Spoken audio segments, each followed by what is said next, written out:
വാഴ്ത്തപ്പെടുമാറാകട്ടെ. ഇന്ന് രാത്രിയിൽ ഈ ഗൂഗിൾ മീറ്റിലും ഫേസ്ബുക്ക് ലൈവിലുമായിട്ട് ഈ ബൈബിൾ സ്റ്റഡിയിൽ പങ്കുചേർന്ന എല്ലാ പ്രിയപ്പെട്ടവരെയും ഓർത്ത് ദൈവത്തെ സ്തുതിക്കുകയും എൻ്റെ സ്നേഹവന്ദനങ്ങളെ അറിയിക്കുകയും ചെയ്യുന്നു. കഴിഞ്ഞ ദിവസങ്ങളിൽ നമ്മൾ ഞായറാഴ്ച വൈകുന്നേരത്ത് നമ്മുടെ ഈ ബൈബിൾ സ്റ്റഡിയിൽ എഫേസ്യ ലേഖനമാണ് പഠിച്ചുകൊണ്ടിരിക്കുന്നത്. കഴിഞ്ഞ ഞായറാഴ്ച നമ്മുടെ ക്വസ്റ്റ്യൻ ആൻസർ സെഷനായിരുന്നു. അതിനകത്ത് ഒരു ചോദ്യം നമ്മൾ ചർച്ച ചെയ്യാനായിട്ട് ദൈവം സഹായിച്ചു. ഇന്ന് രാത്രിയിൽ പിന്നെയും നമ്മൾ എഫേസ്യ ലേഖന പഠനത്തിലേക്ക് മടങ്ങിപ്പോവുകയാണ്. ഇന്ന് രാത്രി നമുക്കൊരുമിച്ച് ചിന്തിക്കാനായിട്ട് എഫേസ്യ ലേഖനം 1-ാം അധ്യായമാണ് നമ്മൾ പഠിച്ചുകൊണ്ടിരിക്കുന്നത്. ആ 1-ാം അധ്യായത്തിൻ്റെ 4-ാം വാക്യം വരെയുള്ള ഭാഗങ്ങൾ നമ്മൾ കഴിഞ്ഞ ദിവസങ്ങളിൽ പഠിക്കാനായിട്ട് ഇടയായിത്തീർന്നു. ഇന്ന് നമ്മൾ എഫേസ്യ ലേഖനം 1-ാം അധ്യായം അതിൻ്റെ 5-6 വാക്യങ്ങളാണ് ഇന്ന് നമ്മൾ പഠിക്കാനായിട്ട് ആഗ്രഹിക്കുന്നത്. ആ വാക്യങ്ങൾ ഞാൻ നിങ്ങൾക്കായിട്ട് വായിക്കാം. എഫേസ്യ ലേഖനം 1-ാം അധ്യായം അതിൻ്റെ 5-6 വാക്യങ്ങൾ. അവിടെ നമ്മളിങ്ങനെയാണ് വായിക്കുന്നത്: നമ്മെ അവനിൽ തിരഞ്ഞെടുക്കുകയും തിരുഹിതത്തിൻ്റെ പ്രസാദപ്രകാരം യേശുക്രിസ്തു മുഖാന്തരം നമ്മെ ദത്തെടുക്കേണ്ടതിന് നമുക്ക് അവൻ പ്രിയനായവനിൽ നമുക്ക് സൗജന്യമായി നൽകിയ കൃപാധനപ്രകാരം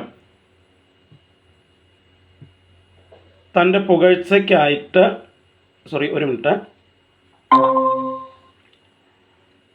നമ്മെ ദത്തെടുക്കേണ്ടതിന് അവൻ പ്രിയനായവനിൽ നമുക്ക് സൗജന്യമായി നൽകിയ തൻ്റെ കൃപാമഹത്വത്തിൻ്റെ പുകഴ്ചയ്ക്കായി സ്നേഹത്തിൽ നമ്മെ മുൻനിയമിക്കുകയും ചെയ്തുവല്ലോ.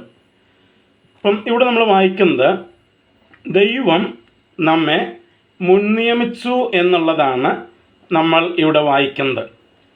4-ാം വാക്യത്തെ നമ്മൾ വായിച്ചത് ദൈവം നമ്മെ ലോകസ്ഥാപനത്തിനു മുമ്പേ തിരഞ്ഞെടുത്തു എന്നുള്ളതായിരുന്നു നമ്മൾ വായിച്ചത്.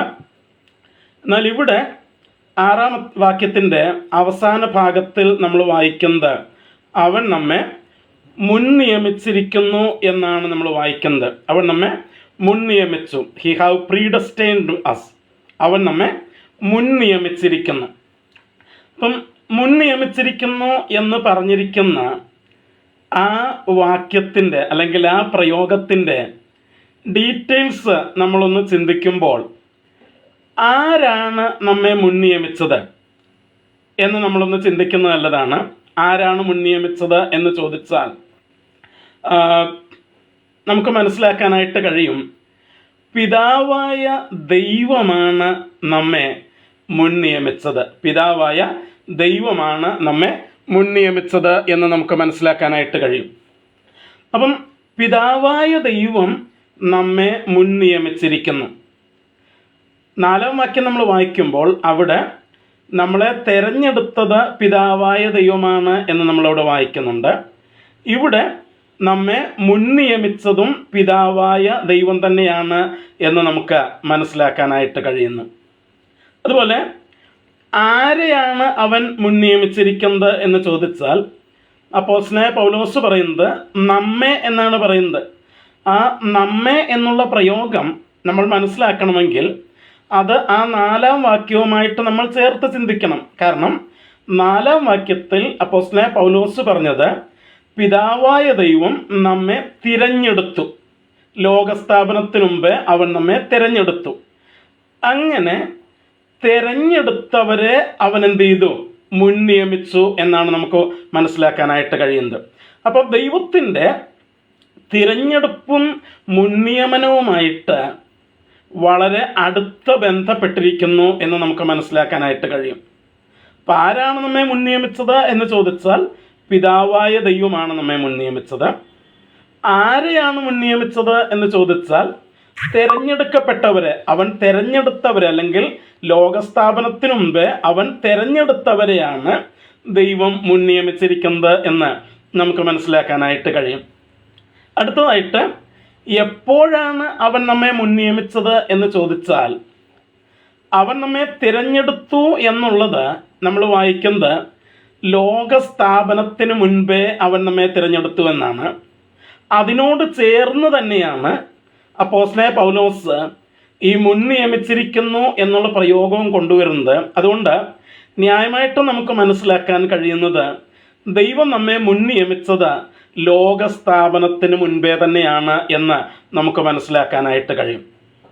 അപ്പം മുൻനിയമനം അല്ലെങ്കിൽ പ്രീഡെസ്റ്റിനേഷൻ എന്നുള്ള വിഷയത്തിൽ 3 കാര്യങ്ങളാണ് നമ്മളിപ്പോൾ പറഞ്ഞത്. ഒന്ന്, ആര് മുൻനിയമിച്ചു? പിതാവായ ദൈവം മുൻനിയമിച്ചു. ആരെ മുൻനിയമിച്ചു?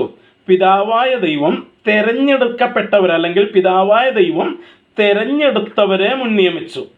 3, എപ്പോൾ മുൻനിയമിച്ചു എന്ന് ചോദിച്ചാൽ അതിൻ്റെ ഉത്തരം ലോകസ്ഥാപനത്തിന് മുൻപേ അവൻ മുൻനിയമിച്ചു എന്നാണ് നമുക്ക് കാണാനായിട്ട് കഴിയുന്നത്. ഇനി എന്തിനു വേണ്ടിയാണ് നമ്മെ മുൻനിയമിച്ചിരിക്കുന്നത് എന്ന് നമ്മളൊന്ന് ചിന്തിക്കണം. വെറുതെ മുൻനിയമനം എന്ന് പറയുമ്പോൾ നമ്മൾ മനസ്സിലാക്കണം, ഇതൊരു നിയമനമാണ്. അതായത് ഒരു പ്രത്യേക ഉദ്ദേശത്തിന് വേണ്ടി, ഒരു പ്രത്യേക ലക്ഷ്യത്തിന് വേണ്ടി, ഒരു പ്രത്യേക കാര്യത്തിന് വേണ്ടി നമ്മെ മുൻപ് കൂട്ടി തിരഞ്ഞെടുത്ത് നിയമിച്ചിരിക്കുകയാണ്. അതാണ് നമ്മളിവിടെ കാണുന്നത്. അപ്പോൾ പ്രീഡെസ്റ്റിനേഷൻ, മുൻപ് കൂട്ടി അവൻ നമ്മെ നിയമിച്ചു. അപ്പോൾ വെറുതെ അല്ല അവൻ നമ്മെ നിയമിച്ചത്. He had A purpose in his mind. അപ്പോൾ ദൈവത്തിന് നമ്മെ മുൻനിയമിക്കുമ്പോൾ ആ ദൈവത്തിൻ്റെ മനസ്സിൽ ഒരു ഉദ്ദേശമുണ്ട്. എന്തിനു വേണ്ടി നമ്മെ മുൻനിയമിച്ചിരിക്കുന്നു എന്ന് നമുക്കവിടെ കാണാനായിട്ട് കഴിയും. അവിടെ നമ്മൾ വായിക്കുന്നത് 6-ാം അധ്യായത്തിൻ്റെ ആദ്യം നമ്മൾ വായിക്കുന്നത് അവൻ നമ്മെ ദത്തെടുക്കേണ്ടതിനാണ് നിയമിച്ചത് എന്നാണ് വായിക്കുന്നത്. നമ്മെ ദത്തെടുക്കേണ്ടതിന്. അപ്പം ഇവിടെ മുൻനിയമനത്തിൻ്റെ 4 കാര്യങ്ങൾ നമ്മൾ പറഞ്ഞു. ഒന്ന്, ആര് മുൻനിയമിച്ചു? പിതാവായ ദൈവം. ആരെ മുൻനിയമിച്ചു? തെരഞ്ഞെടുക്കപ്പെട്ടവരെ. എപ്പോൾ മുൻനിയമിച്ചു? ലോകസ്ഥാപനത്തിന് മുൻപേ മുൻനിയമിച്ചു. എന്തിനു വേണ്ടി മുൻനിയമിച്ചു? നമ്മെ ദത്തെടുക്കേണ്ടതിന് അവൻ മുൻനിയമിച്ചു. നോക്കൂ, ദത്തെടുക്കുക എന്ന് പറയുമ്പോൾ നമുക്കറിയാം, നമ്മൾ ഒരു വ്യക്തിയെ, നമ്മളെന്ന് പറഞ്ഞാൽ നമുക്കെല്ലാവർക്കും ഒന്നും ദത്തെടുക്കാനുള്ള നിയമപരമായിട്ടുള്ള അവകാശമില്ല. ദത്തെടുക്കാനായിട്ടുള്ള അവകാശം ഇന്ത്യൻ ഭരണഘടനയും നിയമവും ഒക്കെ അനുശാസിക്കുന്ന കുറേ നിബന്ധനകളൊക്കെ ഉണ്ട്. സപ്പോസ് നമുക്ക് ആ നിബന്ധനകൾക്കനുസരിച്ച് ഒരു കുട്ടിയെ ദത്തെടുക്കാനായിട്ട് നമുക്ക് അവകാശമുണ്ട് എന്ന് ചിന്തിക്കുക. അങ്ങനെയാണെങ്കിൽ നമ്മൾ കുട്ടിയെ, ആ കുഞ്ഞിനെ ദത്തെടുക്കുന്നത് നമ്മുടെ മകനായിട്ട് അല്ലെങ്കിൽ മകളായിട്ടാണ് നമ്മൾ ദത്തെടുക്കുക. നമ്മുടെ കുടുംബത്തിലെ ഒരംഗമായിട്ട്, കുറച്ചുകൂടെ കൃത്യമായിട്ട് പറഞ്ഞാൽ നമ്മുടെ മകനോ മകളോ ആയിട്ടാണ് നമ്മൾ ആ വ്യക്തിയെ ദത്തെടുക്കുന്നത്. അപ്പം ദൈവം ലോകസ്ഥാപനത്തിന് മുമ്പേ മുൻനിയമിച്ചു. എന്തിന്?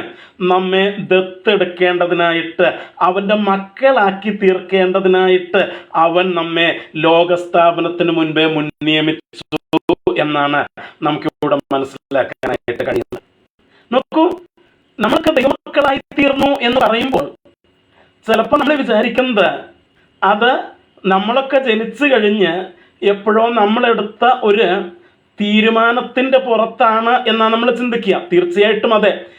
തെരഞ്ഞെടുപ്പിനെ കുറിച്ച് ഞാൻ പറഞ്ഞപ്പോൾ ഞാൻ പറഞ്ഞിരുന്നു, ദൈവം തൻ്റെ മുന്നറിവിനൊത്തവണ്ണമാണ് നമ്മെ തിരഞ്ഞെടുത്തത് എന്ന് ഞാൻ പറഞ്ഞിരുന്നു.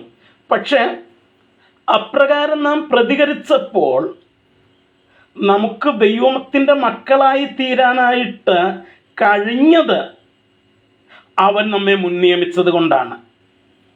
നോക്കൂ, നാം സുവിശേഷം കേട്ട് ആ പ്രതികരിക്കേണ്ട രീതിയിൽ പ്രതികരിച്ചപ്പോൾ നമുക്ക് ദൈവത്തിൻ്റെ മക്കളായി തീരാനായിട്ട് കഴിഞ്ഞെങ്കിൽ അതിൻ്റെ പുറകിലൊരു കാര്യമുണ്ട്. ദൈവം ലോകസ്ഥാപനത്തിന് മുമ്പേ നമ്മെ അതിനുവേണ്ടി നിയമിച്ചിരുന്നു എന്നുള്ളതാണ് നമുക്ക് മനസ്സിലാക്കാനായിട്ട് കഴിയുന്നത്. നോക്കുക, അപ്പോൾ ദൈവം നമ്മെ മുൻനിയമിച്ചത് തൻ്റെ മക്കളായിട്ട് ദത്തെടുക്കാനാണ്. നമ്മൾ എന്താണ് ആ 6-ാം വാക്യത്തിൽ നമ്മൾ വായിക്കുന്ന ഒരു കാര്യമുണ്ട്.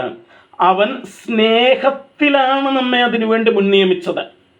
അപ്പോൾ ദൈവം ലോകസ്ഥാപനത്തിന് മുൻപേ നമ്മെ ദത്തെടുക്കേണ്ടതിനായിട്ട് നിയമിക്കുമ്പോൾ അവിടെ നമ്മൾ മനസ്സിലാക്കുന്നത് ദൈവം നമ്മെ സ്നേഹിച്ചിരുന്നു എന്നാണ് നമ്മൾ മനസ്സിലാക്കുന്നത്. അപ്പോൾ ദൈവത്തിൻ്റെ സ്നേഹത്തിൽ അടിസ്ഥാനപ്പെട്ടാണ് ദൈവം നമ്മെ ഈ പ്രകാരം മുൻ നിയമിച്ചത് എന്ന് നമുക്ക് മനസ്സിലാക്കാനായിട്ട് കഴിയും. യോഹന്നാൻ എഴുതിയ 1-ാം ലേഖനം അതിൻ്റെ 3-ാം അധ്യായത്തിൻ്റെ 1-ാം വാക്യം നമ്മൾ വായിക്കുമ്പോൾ അവിടെ നമ്മൾ കാണുന്ന ഒരു കാര്യമുണ്ട്. യോഹന്നാൻ എഴുതിയ 1-ാം ലേഖനം അതിൻ്റെ 3-ാം അധ്യായത്തിൻ്റെ 1-ാം വാക്യത്തിൽ നമ്മളിങ്ങനെയാണ് കാണുന്നത്. എന്താണ് അവിടെ നമ്മൾ കാണുന്നത്? കാൺമിൻ, നാം ദൈവമക്കൾ എന്ന് വിളിക്കപ്പെടുവാൻ പിതാവ് നമുക്ക് എത്ര വലിയ സ്നേഹം നൽകിയിരിക്കുന്നു. അപ്പം നാം ദൈവമക്കളെന്ന് വിളിക്കപ്പെടുവാനുള്ള കാരണം പിതാവ് നമ്മെ സ്നേഹിച്ചു എന്നുള്ളതാണ്. ഞാനിന്ന് രാവിലെ ഞങ്ങളുടെ ഒരു ചർച്ചിൽ ഓൺലൈൻ മീറ്റിങ്ങിൽ മെസ്സേജ് കൊടുത്തപ്പോൾ അവിടെ ഞാൻ പറഞ്ഞൊരു കാര്യമുണ്ട്. പിതാവായ ദൈവം നമ്മെ സ്നേഹിച്ചു. ഒരുപക്ഷെ നമ്മൾ എന്നെ സ്നേഹിക്കാൻ ആരുമില്ലെന്നോ, എന്നെ ആരും മനസ്സിലാക്കുന്നില്ലെന്നോ, എന്നെ ആരും സ്നേഹിക്കുന്നില്ലെന്നോ ഒക്കെ നമ്മൾ ചിന്തിച്ച് ഭാരപ്പെടുന്നുണ്ടായിരിക്കാം. എന്നാൽ വിശുദ്ധ ബൈബിൾ നമ്മുടെ മുമ്പിൽ വരച്ച് കാണിക്കുന്ന ഒരു യാഥാർത്ഥ്യമുണ്ട്. ഈ ലോകത്തിൽ ആരും നമ്മെ സ്നേഹിക്കുന്നില്ലെങ്കിലും, ഈ ലോകത്തിൽ ആരും നമ്മെ സ്നേഹിക്കുവാനില്ലെങ്കിലും, ലോക സ്ഥാപനത്തിന് മുൻപേ നമ്മെ സ്നേഹിച്ച ഒരു പിതാവ് നമുക്ക് സ്വർഗത്തിൽ ഉണ്ടെന്നുള്ളതാണ്. സന്തോഷകരമായിട്ടുള്ള ഒരു യാഥാർത്ഥ്യമാണ്. അപ്പം പിതാവ് അവൻ നമ്മെ സ്നേഹത്തിൽ മുൻനിയമിച്ചു എന്ന് എഫേസ്യ ലേഖനത്തിൽ നമ്മൾ വായിക്കുമ്പോൾ ഇവിടെ നമ്മൾ വായിക്കുന്നു, കാൺമേൻ, നാം ദൈവമക്കളെന്ന് വിളിക്കപ്പെടുവാൻ പിതാവ് നമുക്ക് എത്ര വലിയ സ്നേഹം നൽകിയിരിക്കുന്നു. ആ സ്നേഹം എന്താണ്? അതേ യോഹന്നാൻ്റെ 1-ാം ലേഖനം 3-ാം അധ്യായത്തിൻ്റെ 16-ാം വാക്യത്തിൽ, അതിനു മുമ്പ് ഞാൻ യോഹന്നാൻ്റെ സുവിശേഷം 3-ാം അധ്യായത്തിൻ്റെ 16-ാം വാക്യത്തിലേക്ക് ഒന്ന് വരട്ടെ. യോഹന്നാൻ്റെ സുവിശേഷം 3-ാം അധ്യായത്തിൻ്റെ 16-ാം വാക്യം നമുക്കൊക്കെ പരിചയമുള്ള വാക്യമാണത്. അവിടെ നമ്മളിങ്ങനെയാണ് വായിക്കുന്നത്: തൻ്റെ ഏകജാതനായ പുത്രനിൽ വിശ്വസിക്കുന്ന ഏവനും നശിച്ചു പോകാതെ നിത്യജീവൻ പ്രാപിക്കേണ്ടതിന് ദൈവം അവന് നൽകുവാൻ തക്കവണ്ണം ലോകത്തെ സ്നേഹിച്ചു. അപ്പോൾ ദൈവം നമ്മെ സ്നേഹിച്ചത് തൻ്റെ പുത്രനെ നൽകുവാൻ തക്കവണ്ണം അവൻ നമ്മെ സ്നേഹിച്ചു. എന്തിന്? നമ്മെ അവൻ്റെ മക്കളാക്കി തീർക്കേണ്ടതിന്. അപ്പം നമ്മെ അവൻ്റെ മക്കളാക്കി തീർക്കേണ്ടതിന് തൻ്റെ പുത്രനെ നൽകുവാൻ തക്കവണ്ണം, അത്രയധികം ഗോഡ് ഹാസ് ലവ്ഡ് us, ദൈവം നമ്മെ സ്നേഹിച്ചു എന്നാണ് വിശുദ്ധ ബൈബിൾ പറയുന്നത്. നോക്കൂ, എത്ര അത്ഭുതകരമായിട്ടുള്ള ഒരു കാര്യമാണ് ദൈവം ലോക സ്ഥാപനത്തിനു മുമ്പേ നമ്മെ സ്നേഹിച്ചു എന്ന് പറയുന്നത്. ഇനി അവിടെ 1 യോഹന്നാൻ്റെ ലേഖനം 3-ാം അധ്യായത്തിൻ്റെ 16-ാം വാക്യത്തെ നമ്മൾ വായിക്കുന്നത്, അവൻ നമുക്ക് വേണ്ടി തൻ്റെ പ്രാണനെ വച്ചു കൊടുത്തതിനാൽ നാം സ്നേഹമെന്ത് എന്നറിഞ്ഞിരിക്കുന്നു. നോക്കൂ, അപ്പം ദൈവത്തിൻ്റെ സ്നേഹം നമ്മൾ അറിഞ്ഞത് എങ്ങനെയാണ്? യേശു തൻ്റെ പ്രാണൻ നമുക്ക് വേണ്ടി വച്ചു കൊടുത്തതിനാൽ, യേശുവിൻ്റെ ആ കാൽവരിയിലെ പ്രതിപകരയാഗത്താലാണ് ദൈവം നമ്മെ സ്നേഹിക്കുന്നു എന്നുള്ളത് നമുക്ക് തിരിച്ചറിയാനായിട്ട് കഴിഞ്ഞത്, അല്ലെങ്കിൽ മനസ്സിലാക്കാനായിട്ട് കഴിഞ്ഞത്. നോക്കൂ, യേശു നമുക്ക് വേണ്ടി മരിച്ചില്ലായിരുന്നെങ്കിൽ ദൈവം നമ്മെ സ്നേഹിക്കുന്നു എന്ന് പറയുന്നത് വെറും ഒരു അധരവ്യായാമമായിട്ട് മാറിയേനെ. പലപ്പോഴും മറ്റു മതങ്ങളിലൊക്കെയുള്ള ആളുകൾക്ക്, അവർക്ക് ദൈവത്തെക്കുറിച്ചുള്ള ഇവിടെ കൺസെപ്റ്റ് എന്ന് പറയുന്നത്, അവർക്ക് ദൈവത്തെ ഭയമാണ്. കാരണം അവരെ സംബന്ധിച്ചിടത്തോളം അവരെ സ്നേഹിക്കുന്ന ഒരു ദൈവത്തെ അല്ല അവർക്ക് മനസ്സിലാക്കാനായിട്ട് കഴിയുന്നത്. എന്താണ് അതിൻ്റെ കാരണം? അതിൻ്റെ കാരണം ഇത്രയേ ഉള്ളൂ, യേശുവിൻ്റെ ക്രൂശിലെ മരണത്തെക്കുറിച്ച് വേണ്ടതായ ഒരു യഥാർത്ഥ ബോധ്യം അവർക്ക് ഇതുവരെ ലഭിച്ചിട്ടില്ലാത്തത് കൊണ്ട് ആ ദൈവത്തിൻ്റെ സ്നേഹം എന്താണെന്ന് അവർക്ക് മനസ്സിലാക്കാനായിട്ട് കഴിയുന്നില്ലെന്നുള്ളതാണ് പ്രശ്നം. അപ്പം നമുക്ക് ദൈവം നമ്മെ സ്നേഹിക്കുന്നു എന്ന് മനസ്സിലായത് എങ്ങനെയാണ്? നോക്കൂ, ദൈവം നമ്മുടെ രോഗം മാറ്റിയത് കൊണ്ടല്ല. ദൈവം നമ്മുടെ രോഗം മാറ്റുമോ? തീർച്ചയായിട്ടും ദൈവത്തിന് രോഗം മാറ്റുവാനായിട്ട് കഴിവുണ്ട്. എല്ലാ രോഗവും മാറ്റുമെന്നൊന്നും ഞാൻ പറയുന്നില്ല. അത് ദൈവമാണ് തീരുമാനിക്കുന്നത്. ഒരു രോഗം അത് മാറ്റണമോ അതോ അത് മരണത്തിലേക്ക് നമ്മെ നയിക്കണമോ എന്ന് ദൈവമാണ് തീരുമാനിക്കുന്നത്. എന്നാൽ ഞാൻ ദൈവത്തിൻ്റെ സ്നേഹത്തെ അനുഭവിച്ചറിയുന്നത് രോഗം സൗഖ്യമായത് കൊണ്ടല്ല, അല്ലെങ്കിൽ ഞാൻ ദൈവം എന്നെ സ്നേഹിക്കുന്നു എന്ന് മനസ്സിലാക്കുന്നത് എനിക്കെന്തെങ്കിലും പൈസ കിട്ടിയത് കൊണ്ടോ എനിക്കെന്തെങ്കിലും ഭൗതിക നന്മകൾ ലഭിച്ചത് കൊണ്ടോ അല്ല. പലപ്പോഴും നമ്മൾ ദൈവത്തിൻ്റെ സ്നേഹത്തെ ഇങ്ങനെ ചില ഭൗതിക വിഷയങ്ങളുമായിട്ട് ബന്ധപ്പെടുത്തി ചിന്തിക്കുന്നത് കൊണ്ടാണ് പലപ്പോഴും ദൈവം നമ്മെ സ്നേഹിക്കുന്നില്ല എന്നൊരു ചിന്ത നമ്മുടെ മനസ്സിനകത്തൊക്കെ വരാറുള്ളത്. പലപ്പോഴും ആളുകൾ എന്നോട് ചോദിക്കാറുണ്ട്, പലപ്പോഴും എന്നോട് മാത്രമല്ല നിങ്ങളോടും ഒക്കെ ചോദിക്കുന്നുണ്ടാകും, ദൈവം മനുഷ്യനെ സ്നേഹിക്കുന്നെങ്കിൽ എന്തുകൊണ്ട് ഇങ്ങനെയൊക്കെ സംഭവിക്കുന്നു? എന്തുകൊണ്ട് ഇങ്ങനെയൊക്കെ സംഭവിക്കുന്നു?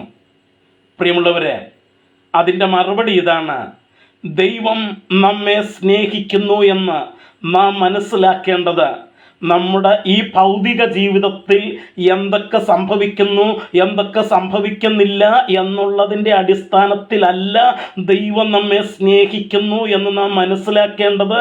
പിന്നെയോ ദൈവത്തിൻ്റെ ഏകജാതനായ പുത്രനായ യേശു എനിക്കും നിങ്ങൾക്കും വേണ്ടി മരിച്ചു എന്നുള്ളതിൻ്റെ അടിസ്ഥാനത്തിലാണ്. അതാണ് കാര്യം. അത് മനസ്സിലാക്കാത്തത് കൊണ്ടാണ് ദൈവസ്നേഹത്തെക്കുറിച്ച് നമുക്കിപ്പോഴും സംശയമുള്ളത്. അത് മനസ്സിലാക്കാത്തത് കൊണ്ടാണ് ഒരു രോഗം വന്ന് അത് മാറാതിരിക്കുമ്പോൾ ദൈവം എന്തുകൊണ്ട് എന്നോട് ഇങ്ങനെ ചെയ്യുന്നു? ദൈവം എന്നെ സ്നേഹിക്കുന്നില്ലേ? ദൈവമേ, ഞാൻ അങ്ങനെ ചെയ്തു, ഞാൻ ദൈവത്തിന് വേണ്ടി ഇങ്ങനെ ചെയ്തു, ആരാധനയ്ക്ക് പോയി, ദശാംശം കൊടുത്തു, കർത്താവിൻ്റെ വേലയ്ക്ക് വേണ്ടി കൊടുത്തു, എന്നിട്ടും എന്തുകൊണ്ട് എൻ്റെ ജീവിതത്തിൽ ഇങ്ങനെ ഉണ്ടായെന്നൊക്കെ പിറുപിറുപ്പ് വരുന്നത് ദൈവസ്നേഹത്തെ നാം ഈ ഭൗതിക നേട്ടങ്ങളുമായിട്ട് ഭൗതിക വിഷയങ്ങളുമായിട്ട് ബന്ധപ്പെടുത്തി ചിന്തിക്കുന്നത് കൊണ്ടാണ്. എന്നാൽ ബൈബിൾ വ്യക്തമായിട്ട് പറയുന്നു, നമുക്ക് ദൈവത്തിൻ്റെ സ്നേഹത്തെ തിരിച്ചറിയാനായിട്ടുള്ള ഏക മാർഗമെന്ന് പറയുന്നത് ആ കാൽവരിയെക്കുറിച്ചുള്ള യഥാർത്ഥ ദർശനമാണ്. അവിടെ യേശു നമുക്ക് വേണ്ടി മരിച്ചു എന്നുള്ളതാണ്, ആ യാഥാർത്ഥ്യമാണ്, ആ സന്ദേശമാണ് ദൈവം നമ്മെ സ്നേഹിക്കുന്നു എന്നുള്ള യാഥാർത്ഥ്യം നമ്മുടെ മനസ്സിനകത്ത് തെളിച്ചമായിട്ട് കൊണ്ടുവന്ന് നിർത്തുന്നത്. Praise the Lord. അതുകൊണ്ട് പ്രിയമുള്ളവരെ, ഞാൻ രാത്രി പറയാനായിട്ട് ആഗ്രഹിച്ച ഒന്നാമത്തെ കാര്യം ഇതാണ്: ദൈവസ്നേഹം അറിയണമെങ്കിൽ, ദൈവം നിങ്ങളെ സ്നേഹിക്കുന്നുണ്ടോ എന്ന് നിങ്ങൾക്ക് എപ്പോഴെങ്കിലും സംശയം വന്നാൽ, ജീവിതത്തിൻ്റെ കൈപ്പേറിയ അനുഭവങ്ങളിലൂടെ, ജീവിതത്തിൻ്റെ കടുപ്പമേറിയ അനുഭവങ്ങളിലൂടെ യാത്ര ചെയ്യുമ്പോൾ ദൈവം എന്നെ സ്നേഹിക്കുന്നുണ്ടോ എന്ന് എപ്പോഴെങ്കിലും നിങ്ങളുടെ മനസ്സിനകത്തേക്ക് സംശയം വന്നാൽ, നിങ്ങൾ നോക്കേണ്ടത് ആ കാൽവരിയിലേക്കാണ് നോക്കേണ്ടത്. അവിടേക്ക് നോക്കുമ്പോൾ നിങ്ങൾക്ക് കാണാനായിട്ട് കഴിയും ദൈവത്തിൻ്റെ ഏകജാതനായ പുത്രൻ, അവൻ ആ ക്രൂസിൽ പിതാവിനാൽ കൈവിടപ്പെട്ടവനായി എൻ്റെയും നിങ്ങളുടെയും പാപത്തിൻ്റെ മുഴു ശിക്ഷയും ഏറ്റെടുത്തുകൊണ്ട് ആ ക്രൂസിൽ അവൻ പിടഞ്ഞു മരിക്കുന്ന, ആ ക്രൂസിൽ അവൻ്റെ രക്തത്തുള്ളികൾ താഴെ ഒഴുകി വീഴുന്ന, ആ ക്രൂസിൽ അവൻ പിടഞ്ഞു മരിക്കുന്ന ആ കാര്യം, ആ യാഥാർത്ഥ്യത്തിലേക്ക് നിങ്ങൾ നോക്കുമ്പോഴാണ് ദൈവം നമ്മെ സ്നേഹിക്കുന്നു എന്നുള്ളത് ഒരു സന്ദേഹവുമില്ലാതെ നമ്മുടെ മനസ്സിനകത്ത് മനസ്സിലാക്കാനായിട്ട് നമുക്ക് കഴിയുന്നത്. അതുകൊണ്ട് പ്രിയമുള്ളവരെ, ബൈബിളിലേക്ക് നമുക്ക് മടങ്ങി വരാം. നമ്മുടെ ബുദ്ധിയുടെ ചിന്തകൾ, നമ്മുടെ ബുദ്ധിയുടെ പ്രശ്നമെന്ന് പറയുന്നത് ഏദൻ തോട്ടത്തിൽ വെച്ചത് പെർവേർട്ടഡ് ആയതായത്, വികലമാക്കപ്പെട്ടതായതാണ്. ആ ബുദ്ധിയുടെ ചിന്തകൾ അതിനനുസരിച്ച് മാത്രം പോകരുത്. ഞാൻ പറഞ്ഞത് അന്ധമായിട്ടൊരു കാര്യത്തിൻ്റെ പുറകെ പോകണമെന്നല്ല, അന്ധമായിട്ട് വിശ്വസിക്കണമെന്നല്ല. ഞാനും കാര്യങ്ങളെ യുക്തിയുക്തമായിട്ട് തന്നെ വിശകലനം ചെയ്ത് വിശ്വസിക്കുകയും അങ്ങനെ ചെയ്യാനായിട്ട് മറ്റുള്ളവരെ പ്രോത്സാഹിപ്പിക്കുകയും ചെയ്യുന്ന ഒരാൾ തന്നെയാണ് ഞാൻ. പക്ഷേ നമ്മുടെ അടിസ്ഥാനം അത് ദൈവത്തിൻ്റെ വചനത്തിലാണ്, ബൈബിളിലാണ്. അവിടെ പറയുന്നത് നിങ്ങളുടെ രോഗം മാറിയതിലൂടെ ദൈവസ്നേഹം എന്തെന്ന് നിങ്ങൾ തിരിച്ചറിഞ്ഞെന്നല്ല പറഞ്ഞത്. നിങ്ങൾക്ക് 10 ലക്ഷം രൂപ കിട്ടിയതിലൂടെ ദൈവസ്നേഹം എന്തെന്ന് നിങ്ങൾ തിരിച്ചറിഞ്ഞെന്നല്ല പറഞ്ഞത്. നിങ്ങളുടെ മക്കൾക്ക് ജോലി കിട്ടിയതിലൂടെ, വിദേശത്ത് പോയതിലൂടെ, ആയിരക്കണക്കിന് കൺവെൻഷൻ സ്റ്റേജുകളിലോ ക്യാമ്പുകളിലോ പ്രസംഗിക്കാനായിട്ട് സ്റ്റേജുകളിൽ ഓടി നടന്ന് പ്രസംഗിക്കാൻ പ്രോഗ്രാമുകൾ കിട്ടിയതിലൂടെ ദൈവസ്നേഹം എന്താണെന്ന് നിങ്ങൾ തിരിച്ചറിഞ്ഞു എന്നല്ല വിശുദ്ധ വേദപുസ്തകം നമ്മളോട് പറയുന്നത്. പിന്നെയോ നമുക്ക് വേണ്ടി യേശു തൻ്റെ പ്രാണനെ വച്ച് തന്നതിനാൽ ദൈവസ്നേഹം എന്തെന്ന് നമ്മൾ അറിഞ്ഞിരിക്കുന്നു എന്നാണ് പറഞ്ഞത്. പ്രിയമുള്ളവരെ, എഫേസ് ലേഖനത്തിൽ നമ്മൾ വായിച്ചത് അവൻ സ്നേഹത്തിൽ നമ്മെ മുൻനിയമിച്ചു. എന്തിന്? അവൻ്റെ മക്കളാക്കി തീർക്കേണ്ടതിന്, അവൻ്റെ മക്കളാക്കി തീർക്കേണ്ടതിന്. ഇനി ദൈവം നമ്മെ മുൻനിയമിച്ചു എന്ന് പറയുമ്പോൾ തന്നെ അവിടെ 1-2 കാര്യങ്ങൾ കൂടെ അവിടെ നമുക്ക് ചിന്തിക്കാനായിട്ട് ഉണ്ട്. അതുകൂടെ നമുക്കൊന്ന് ചിന്തിക്കണം. ദൈവം നമ്മെ മുൻനിയമിച്ചു എന്ന് പറയുമ്പോൾ ആരാണ് ദൈവത്തിൻ്റെ മക്കളായി തീരുന്നത് എന്ന് നമ്മളൊന്ന് ചിന്തിച്ചേ മതിയാകുള്ളൂ. ദൈവം നമ്മെ മുൻനിയമിച്ചു എന്നുള്ളത് കൊണ്ട് ഓട്ടോമാറ്റിക്കായിട്ട് നമ്മൾ ദൈവത്തിൻ്റെ മക്കളായി തീരുമോ? ഇല്ല. ഞാൻ തെരഞ്ഞെടുപ്പിനെ കുറിച്ച് പറഞ്ഞപ്പോൾ ഞാൻ പറഞ്ഞതുപോലെ ദൈവം തൻ്റെ മുന്നറിവിലാണ് നമ്മെ തിരഞ്ഞെടുക്കുകയും തൻ്റെ മുന്നറിവിലാണ് നമ്മെ മുൻനിയമിക്കുകയും ചെയ്തത്. അപ്പം ദൈവം നമ്മെ മുൻനിയമിച്ചു എന്നുള്ളത് കൊണ്ട് മാത്രം നാം ദൈവത്തിൻ്റെ മക്കളായി തീരുന്നില്ല. അതിന് നമ്മുടെ ചില പ്രതികരണങ്ങൾ ആവശ്യമുണ്ട്. എന്താണ് എന്ന് നമുക്ക് നോക്കാം. റോമാലേഖനം 8-ാം അധ്യായത്തിൻ്റെ 14-ാം വാക്യത്തിൽ ഇങ്ങനെ വായിക്കുന്നു: ദൈവാത്മാവ് നടത്തുന്നവർ എല്ലാവരും ദൈവത്തിൻ്റെ മക്കളാകുന്നു. ദൈവാത്മാവ് നടത്തുന്നവർ എല്ലാവരും ദൈവത്തിൻ്റെ മക്കളാകുന്നു. പലപ്പോഴും ഈ വാക്യം ദൈവമക്കളുടെ ഇടയിൽ, പല വിഭാഗങ്ങളുടെയും ഇടയിൽ വളരെ തെറ്റായിട്ട് വ്യാഖ്യാനിക്കപ്പെട്ടിട്ടുള്ള ഒരു വാക്യമായത്. കാരണം ദൈവാത്മാവ് നടത്തുന്നവർ എന്ന് പറയുമ്പോൾ പലപ്പോഴും ഈ ദൈവാത്മാവ്, പരിശുദ്ധാത്മാവ് എന്ന് പറയുമ്പോഴേ പലപ്പോഴും നമ്മുടെ മനസ്സിനകത്തേക്ക് കയറി വരുന്നത് കുറേ ബഹളവും കുറേ കയ്യടിയും കുറേ ചാട്ടവും കുറേ മറിച്ചിലും കുറേ അന്യഭാഷയും ഇങ്ങനത്തെ എന്തൊക്കെയൊക്കെ പരിപാടികളാണ് പരിശുദ്ധാത്മാവെന്ന് കേൾക്കുമ്പോഴേ പലപ്പോഴും നമ്മുടെ മനസ്സിനകത്തേക്ക് കയറി വരാറ്. ഞാനിതിനൊന്നും എതിരല്ല. ദൈവാത്മാവിലാണെങ്കിൽ ഇതെല്ലാം ചെയ്യുന്നതിന് ഞാൻ എതിരല്ല. അഭിനയിക്കരുതെന്നേ ഉള്ളൂ, അഭിനയിക്കരുത്. ദൈവാത്മാവിൻ്റെ നിയന്ത്രണത്തിലാണെങ്കിൽ നിങ്ങളിതൊന്നും ചെയ്യുന്നതിനകത്ത് ഞാൻ എതിരല്ല. പക്ഷെ അഭിനയിക്കുന്നതിന് ഞാൻ എതിരാണ്. അതല്ല നമ്മുടെ വിഷയം. അപ്പം ഇവിടെ റോമാലേഖനം 8-ാം അധ്യായത്തിൻ്റെ 14-ാം വാക്യത്തിൽ നമ്മൾ വായിക്കുന്നത് ദൈവാത്മാവ് നടത്തുന്നവർ ഏവരും ദൈവത്തിൻ്റെ മക്കളാകുന്നു എന്ന്. അപ്പം ദൈവത്തിൻ്റെ മക്കളാകണമെങ്കിൽ എൻ്റെ ജീവിതത്തിൽ ഉണ്ടായിരിക്കേണ്ട ഒരു പ്രത്യേക അനുഭവമാണ് ദൈവാത്മാവ് എന്നെ നടത്തണം. ദൈവാത്മാവിനെ നടത്തണം. അപ്പം അതിൻ്റെ 12-ഉം 13-ഉം വാക്യങ്ങൾ കൂടെ നമ്മളൊന്ന് വായിക്കണം. അപ്പം അവിടെ പറയുന്നത്, 12-ാം വാക്യത്തിൽ പറയുന്നത്, ആകയാൽ സഹോദരന്മാരെ, നാം ജഡത്തെ അനുസരിച്ച് ജീവിക്കേണ്ടതിന് ജഡത്തിനല്ല കടക്കാരാകുന്നത്. നിങ്ങൾ ജഡത്തെ അനുസരിച്ച് ജീവിക്കുന്നു എങ്കിൽ മരിക്കും നിശ്ചയം. ആത്മാവിനാൽ ശരീരത്തിൻ്റെ പ്രവൃത്തികളെ മരിപ്പിക്കുന്നു എങ്കിലോ നിങ്ങൾ ജീവിക്കും. അപ്പം നമുക്കറിയാം, ഇന്ന് ദൈവവുമായിട്ട് ബന്ധപ്പെടാനായിട്ട് സകല മതങ്ങളെയും പഠിച്ചു കഴിഞ്ഞാൽ 2 കാര്യങ്ങളാണ് എല്ലാ മതങ്ങളുടെ അല്ലെങ്കിൽ എല്ലാ ഉപദേശങ്ങളും നമ്മൾ എടുത്തു വച്ചു കഴിഞ്ഞാൽ പ്രധാനമായിട്ട് 2 രീതിയിലാണ് ആ പഠിപ്പിക്കലുകൾ പോകുന്നത്. ഒന്നാമത്തെ പഠിപ്പിക്കൽ, നമ്മൾ ശരീരം കൊണ്ട്, അല്ലെങ്കിൽ ബൈബിളിലെ ഇവിടുത്തെ ഭാഷ അനുസരിച്ച് ജഡം കൊണ്ട്, ശരീരം കൊണ്ട് നല്ല കാര്യങ്ങളൊക്കെ ചെയ്തു കഴിഞ്ഞാൽ ദൈവത്തെ പ്രസാദിപ്പിക്കാം, ദൈവത്തിൻ്റെ മക്കളായി തീരാം, ദൈവം നമ്മിൽ പ്രസാദിക്കും എന്നൊക്കെ പഠിപ്പിക്കുന്ന കുറേ പേരുണ്ട്. അപ്പം അവരതിനു വേണ്ടി എന്താ ചെയ്യുന്നതെന്ന് വെച്ച് കഴിഞ്ഞാൽ ദാനധർമ്മങ്ങൾ കൊടുക്കുകയും സൽക്കർമ്മങ്ങൾ ചെയ്യുകയും തീർത്ഥയാത്രകൾ നടത്തുകയും ഉരുളുകയും അങ്ങനെ പല കാര്യങ്ങളും ചെയ്യുന്നു. ഞാനതിനൊന്നും വിമർശിക്കുന്നില്ല. അതൊക്കെ അവരുടെ ചിന്തകൾ, അവരുടെ അവർ പഠിച്ചിരിക്കുന്ന കാര്യങ്ങൾ, അതെന്തെങ്കിലും ആകട്ടെ, അതിനെക്കുറിച്ച് ചർച്ച ചെയ്യുന്നത് എൻ്റെ വിഷയമല്ല. പക്ഷേ ഒരു കാര്യം ഉറപ്പാണ്, ബൈബിൾ പറയുന്നത് അങ്ങനെ ജഡത്തിൻ്റെ പ്രവൃത്തികളെ കൊണ്ട് അല്ലെങ്കിൽ ശരീരത്തിൻ്റെ എന്തെങ്കിലും പ്രവൃത്തികളെ കൊണ്ട് ദൈവത്തെ പ്രസാദിപ്പിക്കാനായിട്ട് നമുക്ക് കഴിയില്ല എന്നാണ് ബൈബിൾ പഠിപ്പിക്കുന്നത്. ബൈബിൾ പഠിപ്പിക്കുന്നത് ദൈവത്തെ പ്രസാദിപ്പിക്കണമെങ്കിൽ നമുക്ക് വേണ്ടത് വിശ്വാസമാണ് എന്നാണ് പഠിപ്പിക്കുന്നത്.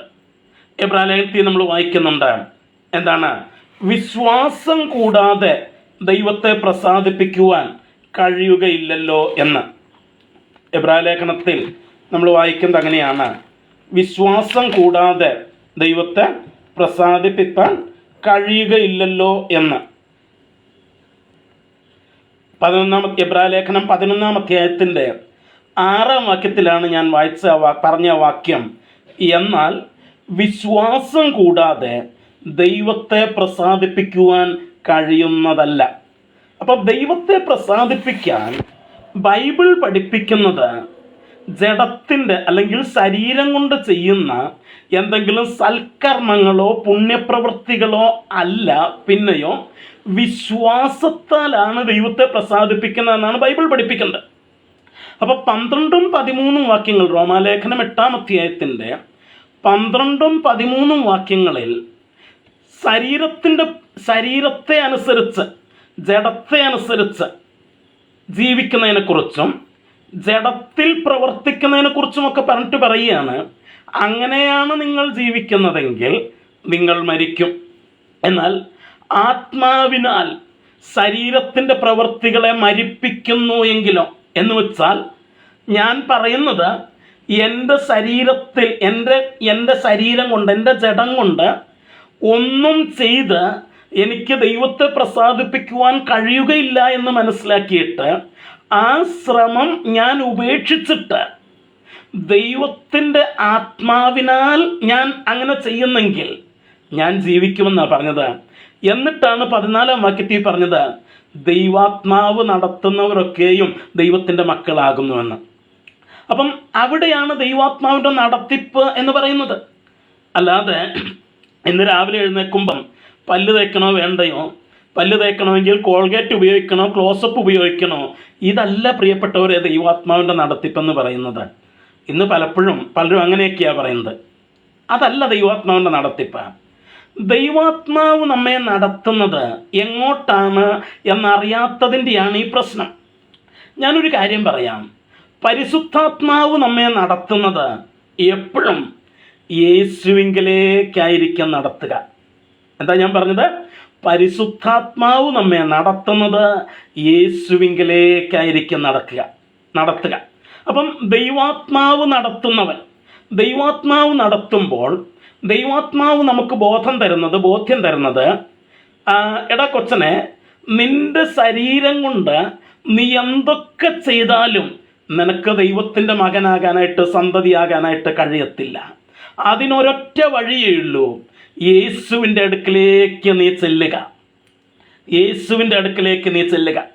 അങ്ങനെ യേശുവിൻ്റെ അടുക്കലേക്ക് പരിശുദ്ധാത്മാവ് നമ്മെ എന്ത് ചെയ്യുന്നു? നടത്തുന്നു. അങ്ങനെ നടത്തുന്നവർ, ആ പരിശുദ്ധാത്മാവിൻ്റെ നടത്തിപ്പിന് കീഴ്പ്പെട്ട് കൊടുക്കുന്നവർ, എന്ന് വെച്ചാൽ ശരീരത്തിലോ ജഡത്തിൻ്റെ പ്രവൃത്തികളിലോ ആശ്രയിക്കാതെ ദൈവാത്മാവ് നടത്തുന്നതിനനുസരിച്ച് യേശുവിൻ്റെ അടുക്കിലേക്ക് നടക്കാൻ തയ്യാറുള്ളവർ, അങ്ങനെ നടക്കുന്നവർ, അവരാണ് ദൈവമക്കളായി തീർന്നത്. Praise the Lord. നമ്മൾ മനസ്സിലാക്കണം. അപ്പം ദൈവാത്മാവ് നടത്തുന്നവരാണ് ദൈവത്തിൻ്റെ മക്കൾ.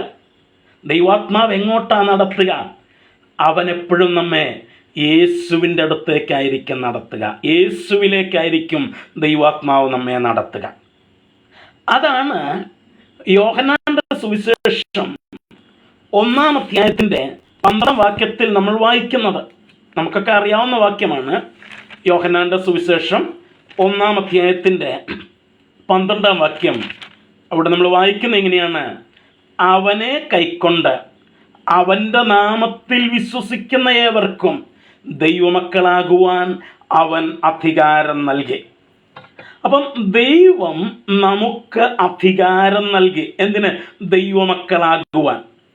പ്രിയമുള്ളവരെ, ഇതാണ് എഫേസ് ലേഖനത്തിൽ നമ്മൾ വായിച്ച ആ വാക്യം. എന്താ? ലോകസ്ഥാപനത്തിന് മുമ്പേ അവൻ നമ്മെ മുൻനിയമിച്ചിരിക്കുന്നു.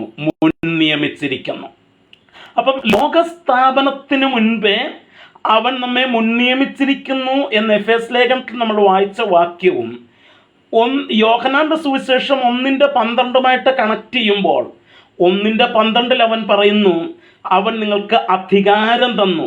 അത് തന്നെയാണ് പ്രിയമുള്ളവരെ മുൻനിയമനം എന്ന് പറയുന്നത്. മുൻനിയമനം എന്ന് പറഞ്ഞാൽ ദൈവം നമുക്ക് അധികാരം തന്നു. എന്തിന് മുൻനിയമിച്ചു? നമ്മളെ മക്കളാക്കേണ്ടതിന്. എന്തിന് അധികാരം തന്നു? അവൻ്റെ മക്കളായി തീരേണ്ടതിന്. എപ്പോൾ അധികാരം തന്നു? ലോകസ്ഥാപനത്തിന് മുന്നമേ അധികാരം തന്നു. ആ അധികാരം ഉപയോഗിക്കപ്പെടണമെന്നുണ്ടെങ്കിൽ, ആ അധികാരം പ്രവൃത്തിപദത്തിൽ അതിൻ്റെ ഫലം എനിക്ക് അനുഭവിക്കണമെന്നുണ്ടെങ്കിൽ ഞാൻ എന്ത് ചെയ്യണമെന്ന് യോഹന്നാന്റെ സുവിശേഷം 1:12 പറഞ്ഞത്? അവനെ കൈക്കൊണ്ട് അവൻ്റെ നാമത്തിൽ വിശ്വസിക്കുന്ന ഏവർക്കും. എന്താണ്? അവനെ കൈക്കൊണ്ട്. ആര്? യേശുവിനെ കൈക്കൊണ്ട്. യേശുവിനെ കൈക്കൊള്ളുക. എന്താ പ്രിയമുള്ളവരെ കൈക്കൊള്ളുക എന്ന് പറഞ്ഞാൽ? I am accepting Jesus Christ. ഞാൻ യേശുവിനെ സ്വീകരിക്കുകയാണ്. എന്തിനാ സ്വീകരിക്കുന്നത്? ഇതുവരെ ഞാൻ എൻ്റെ ശരീരത്തിൻ്റെ പ്രവൃത്തികളെയാണ് ഞാൻ അക്സെപ്റ്റ് ചെയ്തിരുന്നത്. പക്ഷെ ഇപ്പം എനിക്ക് മനസ്സിലായി, ഞാനത് അക്സെപ്റ്റ് ചെയ്യുന്നെങ്കിലും it is not acceptable in front of God. ദൈവത്തിൻ്റെ മുമ്പിൽ അത് സ്വീകാര്യമല്ലെന്ന് എനിക്ക് മനസ്സിലായി. പിന്നെ ഞാൻ നോക്കിയപ്പം ബൈബിൾ എന്നോട് പറഞ്ഞത്, you have to accept Jesus Christ. നീ യേശുവിനെ സ്വീകരിക്കണം. അപ്പം ഞാൻ എന്ത് ചെയ്തു? എൻ്റെ ശരീരത്തിലുള്ള എൻ്റെ സകല പ്രവൃത്തികളിലുമുള്ള എൻ്റെ ആ ആശ്രയം അതെല്ലാം മാറ്റിവെച്ചിട്ട് ഞാൻ യേശുവിനെ സ്വീകരിച്ചു. മാത്രമല്ല, I have to believe in his name. ഞാൻ അവൻ്റെ നാമത്തിൽ എന്ത് ചെയ്യണം? വിശ്വസിക്കണം. പ്രിയമുള്ളവരെ, നാമം എന്നുള്ളത് ബൈബിളിൽ 2 രീതിയിൽ ഉപയോഗിച്ചിട്ടുണ്ട്. ഒന്ന് പേര് എന്നുള്ള അർത്ഥത്തിലും, 2 അധികാരം എന്നുള്ള അർത്ഥത്തിലുമാണ്. ഇവിടെ ഞാൻ പറയാനായിട്ട് ആഗ്രഹിക്കുന്നത്, യേശുവിൻ്റെ അധികാരത്തിൽ നമ്മൾ വിശ്വസിക്കണം. എന്താണ് യേശുവിൻ്റെ അധികാരം? അതായത് ഞാൻ യേശുവിൽ ആശ്രയിക്കുന്നെങ്കിൽ എന്നെ ദൈവത്തിൻ്റെ മകനാക്കി തീർക്കാനായിട്ട് അവൻ അധികാരമുണ്ട്. ഹല്ലേലൂയ. എന്ന് വെച്ചാൽ ഞാൻ ആശ്രയിക്കുന്നത് അധികാരമില്ലാത്ത, കഴിവില്ലാത്ത ഒരാളെ അല്ല. ഇപ്പം ഞാൻ നിങ്ങളോട് പറയുക, നിങ്ങൾ എൻ്റെ അടുത്ത് വന്ന് എന്നെ ട്രസ്റ്റ് ചെയ്യുകയാണെങ്കിൽ, എന്നെ വിശ്വസിക്കുകയാണെങ്കിൽ ഞാൻ നിങ്ങളെ ഇന്ത്യൻ പ്രധാനമന്ത്രിയാക്കാം എന്ന് പറഞ്ഞാൽ നിങ്ങൾ വിശ്വസിക്കത്തില്ല, എൻ്റെ അടുത്തേക്ക് വരില്ല. കാരണം എന്താ? അത് കേൾക്കുമ്പോഴേ നിങ്ങൾക്കറിയാം ഇങ്ങേർക്ക് അതിനുള്ള അധികാരമൊന്നും ഇല്ല. കാരണം ഇന്ത്യയിലെ ജനാധിപത്യ വ്യവസ്ഥയാണ്. ഇവിടുത്തെ 120 കോടിയിലധികം ജനങ്ങൾ വോട്ട് ചെയ്ത് അവർ ജയിപ്പിക്കുന്ന ഒരു പാർട്ടിയുടെ ആ ലീഡറാണ് ഇന്ത്യയുടെ പ്രധാനമന്ത്രിയാകുന്നത്. അല്ലാതെ SP ടോംസ് ഇവിടെ ഇരുന്ന് പറഞ്ഞു കഴിഞ്ഞാൽ പ്രധാനമന്ത്രി ഒന്നും ആകത്തില്ലെന്ന് നിങ്ങൾക്കറിയാം. സോ എനിക്ക് പറയാം, പക്ഷേ എനിക്ക് എന്തില്ല, അധികാരമില്ല. പക്ഷേ ബൈബിൾ പറയുന്നു യേശുവിന് എന്തുണ്ട്? അധികാരമുണ്ട്. യേശുവിന് അധികാരമുണ്ട്. എന്തിന്? അവൻ്റെ അടുക്കലേക്ക് ദൈവാത്മാവ് നടത്തുന്നതനുസരിച്ച് അവൻ്റെ അടുക്കലേക്ക് വരുന്നവരെ ദൈവത്തിൻ്റെ മക്കളാക്കി തീർക്കാനായിട്ടുള്ള അധികാരം അവനുണ്ട്. ആ അധികാരത്തിൽ ഞാൻ ആശ്രയിക്കണം. എൻ്റെ സ്വന്തം പ്രവൃത്തിയിലോ എൻ്റെ സ്വന്തം നീതിയിലോ എൻ്റെ സ്വന്തം കഴിവിലോ അല്ല ഞാൻ ആശ്രയിക്കേണ്ടത്. ആ യേശുവിൻ്റെ അധികാരത്തിൽ ഞാൻ ആശ്രയിക്കണം. അങ്ങനെ ആശ്രയിക്കുമ്പോൾ എനിക്ക് ദൈവത്തിൻ്റെ മകനായി തീരാനായിട്ട് കഴിയും. അതിനുള്ള അധികാരം ദൈവം എനിക്ക് തന്നിട്ടുണ്ട്. അപ്പം എൻ്റെ അധികാരവും അവിടെയുണ്ട്, യേശുവിൻ്റെ അധികാരവും അവിടെയുണ്ട്. എൻ്റെ അധികാരം, എനിക്ക് പിതാവ് നൽകിയിരിക്കുന്ന അധികാരം, അത് പ്രാവർത്തികമാകണമെങ്കിൽ യേശുവിൻ്റെ അധികാരവുമായിട്ടത് കണക്റ്റ് ആകണം. ഞാൻ പറഞ്ഞ മനസ്സിലായോ? ഇന്ന് പലപ്പോഴും നമ്മൾ നമ്മുടെ അധികാരവും പിടിച്ചുകൊണ്ടിരിക്കുക. നടക്കത്തില്ല പ്രിയമുള്ളവരെ. നിന്റെ അധികാരം, നമ്മുടെ അധികാരം എന്ന വിശ്വാസത്താൽ യേശുവിൻ്റെ അധികാരവുമായിട്ട് കണക്റ്റ് ആകുന്നു, അപ്പോഴേ ഈ പരിപാടി നടക്കത്തുള്ളൂ. ഇതാണ്. ദൈവം നമ്മെ മുൻ നിയമിച്ചു, അത് ശരിയാ. ദൈവം നമുക്ക് അധികാരം തന്നു, അത് ശരിയാ. പക്ഷേ ഈ അധികാരം അത് പ്രാവർത്തികമാക്കണമെങ്കിൽ നിനക്ക് ദൈവം തന്നിരിക്കുന്ന, നമുക്ക് ദൈവം തന്നിരിക്കുന്ന ഈ അധികാരം യേശുവിൻ്റെ അധികാരവുമായിട്ട് കണക്റ്റ് ആകണം. എങ്കിലേ ദൈവത്തിൻ്റെ മക്കളായി തീരുകയുള്ളൂ. ഇതാ നമ്മൾ പറയുന്നത്.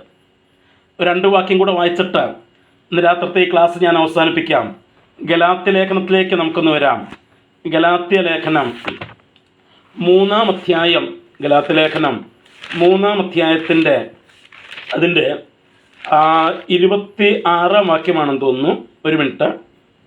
ഗലാത്യ ലേഖനം 3-ാം അധ്യായത്തിൻ്റെ 26-ാം വാക്യം. അവിടെ നമ്മൾ വായിക്കുന്നു, ക്രിസ്തുയേശുവിലെ വിശ്വാസത്താൽ നിങ്ങളെല്ലാവരും ദൈവത്തിൻ്റെ മക്കളാകുന്നു. ക്രിസ്തുയേശുവിലെ വിശ്വാസത്താൽ നിങ്ങളെല്ലാവരും ദൈവത്തിൻ്റെ മക്കളാകുന്നു. എങ്ങനെയാ ദൈവത്തിൻ്റെ മക്കളാകുന്നത്? ക്രിസ്തുയേശുവിലെ വിശ്വാസത്താൽ. ഇനി ഗലാത്യ ലേഖനം തന്നെ 4-ാം അധ്യായത്തിൻ്റെ 5-ാം വാക്യം എന്താണ്? 4-ഉം 5-ഉം എന്താണ്? എന്നാൽ കാലസമ്പൂർണത വന്നപ്പോൾ ദൈവം തൻ്റെ പുത്രനെ സ്ത്രീയിൽ നിന്ന് ജനിച്ചവനായി, ന്യായപ്രമാണത്തിന് കീഴിൽ ജനിച്ചവനായി നിയോഗിച്ചയച്ചത് അവൻ ന്യായപ്രമാണത്തിന് കീഴുള്ളവരെ വിലയ്ക്ക് വാങ്ങിയിട്ട് നാം പുത്രത്വം പ്രാപിക്കേണ്ടതിന് തന്നെ. നോക്കൂ, യേശുവിനെ ദൈവം അയച്ചത് നമുക്ക് പുത്രത്വം തരാനാണ്. നമുക്ക് പുത്രത്വം തരാനാണ്. ആ പുത്രത്വം എങ്ങനെ നമുക്ക് നേടിയെടുക്കാനായിട്ട് കഴിയും? വിശ്വാസത്താൽ, യേശുവിൻ്റെ വിശ്വാസത്താൽ, യേശുവിൻ്റെ അധികാരത്തിലുള്ള വിശ്വാസത്താൽ. അവൻ നമുക്ക് വേണ്ടി മരിച്ചു എന്ന് നാം വിശ്വസിക്കുന്നതിലൂടെ, ആ വിശ്വാസത്താൽ, യേശുവിലെ ആശ്രയത്താൽ നമുക്ക് ദൈവത്തിൻ്റെ മക്കളായി തീരാനായിട്ട് കഴിയും. പ്രിയമുള്ളവരെ, ഇന്ന് രാത്രി ഞാൻ എൻ്റെ വാക്കുകളോട് അവസാനിപ്പിക്കട്ടെ. കർത്താവിന് വെച്ചാൽ അടുത്ത ഞായറാഴ്ച വീണ്ടും ഇതേ സമയത്ത് ഈ പഠനത്തിൻ്റെ തുടർന്നുള്ള ഭാഗവുമായിട്ട് നമുക്ക് ഒരുമിച്ച് ചേരാം. ഇപ്പം നമ്മൾ പറഞ്ഞത് എഫെസ്യ ലേഖനം 1-ാം അധ്യായമാണ് നമ്മൾ പഠിക്കുന്നത്. ഇവിടെ നമ്മൾ പറഞ്ഞു, നമ്മെ അവൻ മുൻ നിയമിച്ചു. ആര്? പിതാവായ ദൈവം. ആരെ മുൻ നിയമിച്ചു? തിരഞ്ഞെടുക്കപ്പെട്ടവരെ. എപ്പോൾ മുൻ നിയമിച്ചു? ലോകസ്ഥാപനത്തിന് മുൻപേ. എന്തിനു വേണ്ടി മുൻ നിയമിച്ചു? നമ്മെ അവൻ്റെ മക്കളായി ദത്തെടുക്കേണ്ടതിന്. നമ്മെ അവൻ്റെ മക്കളായി ദത്തെടുക്കേണ്ടതിന്. ആ ദത്തെടുപ്പ് എന്നുള്ള വിഷയത്തെക്കുറിച്ച് നമ്മൾ കൂടുതൽ ചർച്ച ചെയ്യാനുണ്ട്. അത് കർത്താവിന് വെച്ചാൽ തുടർന്നുള്ള ദിവസങ്ങൾ നമ്മൾ അതിലേക്കൊക്കെ വരും. എന്നിട്ട് നമ്മൾ പറഞ്ഞു,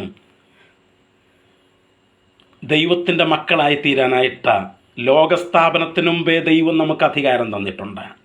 എന്നാൽ ആ അധികാരം ദൈവാത്മാവിൻ്റെ നടത്തിപ്പ് അനുസരിച്ച് നീ യേശുവിൻ്റെ അടുക്കലേക്ക് ചെന്ന് എപ്പോൾ നമുക്ക് ലഭിച്ചിരിക്കുന്ന അധികാരം യേശുവിൻ്റെ അധികാരവുമായിട്ട് കണക്റ്റ് ആവുന്നു, അപ്പോൾ മാത്രമേ ആ ദത്തെടുപ്പ് പുത്രത്വം നമുക്ക് ലഭിക്കുകയുള്ളൂ. പ്രിയമുള്ളവരെ, ദൈവവുമായിട്ടുള്ള ബന്ധത്തിന് യേശുവിലൂടെ അല്ലാതെ വേറൊരു മാർഗവുമില്ല. അതുകൊണ്ടാണ് ബൈബിൾ പറഞ്ഞത്, ഞാൻ തന്നെ വഴിയും സത്യവും ജീവനുമാകുന്നു, ഞാൻ മുഖാന്തരമല്ലാതെ ആരും പിതാവിൻ്റെ അടുക്കൽ എത്തിച്ചേരുന്നില്ലെന്ന് യേശു പറഞ്ഞത് ഇതുകൊണ്ടാണ് പറഞ്ഞത്. ആ ദൈവവുമായിട്ടുള്ള ബന്ധം അനുഭവിക്കാനായിട്ട് നിങ്ങൾ ആഗ്രഹിക്കുന്നെങ്കിൽ യേശുവിൻ്റെ അടുക്കലേക്ക് വരിക. യേശു നിങ്ങളെ അനുഗ്രഹിക്കും. യേശു അത് നിങ്ങളുടെ ജീവിതത്തിൽ ചെയ്യും. അതിനായി ദൈവം നിങ്ങളെ സഹായിക്കട്ടെ. ഈ വചനങ്ങളെ ദൈവം നമ്മെ അനുഗ്രഹിക്കട്ടെ. കർത്താവിന് വെച്ചാൽ അടുത്ത ഞായറാഴ്ച വീണ്ടും ഇതിൻ്റെ ബാക്കി ഭാഗവുമായിട്ട് നമുക്ക് കാണാം. ദൈവമായ കർത്താവ് എല്ലാവരെയും ധാരാളമായി അനുഗ്രഹിക്കട്ടെ.